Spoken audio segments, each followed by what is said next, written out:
4 ঘণ্টা ধরে চলছে রাজধানীর রামপুরায় অবস্থিত বাংলাদেশ টেলিভিশনের ভবন। দফায় দফায় চেষ্টা চালিয়েও নিয়ন্ত্রণে আনা সম্ভব হয়নি পরিস্থিতি। তবে এবার বিটিভির মূল ভবনে ঢোকার চেষ্টা করছে উত্তেজিত শিক্ষার্থীদের একাংশ স্থানীয় জনতা। পরিস্থিতি নিয়ন্ত্রণে আনতে রীতিমতো হিমশিম খাচ্ছে বিজিবি।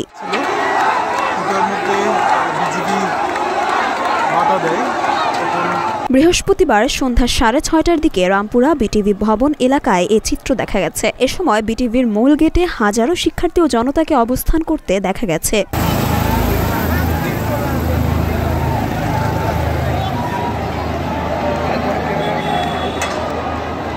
আন্দোলনকারীদের সঙ্গে কথা বলে জানা গেছে, দেশের সরকারি এই টেলিভিশনটি যৌক্তিক কোটার আন্দোলনকারীদের নিয়ে সার্বক্ষণিক অপপ্রচার চালিয়ে আসছে। সাধারণ শিক্ষার্থীদের আন্দোলনকে তারা বিএনপি জামায়াতের আন্দোলন বলে অবহিত করছে। এজন্যই শিক্ষার্থী ও স্থানীয় জনতা তাদের বিরুদ্ধে খেপেছে।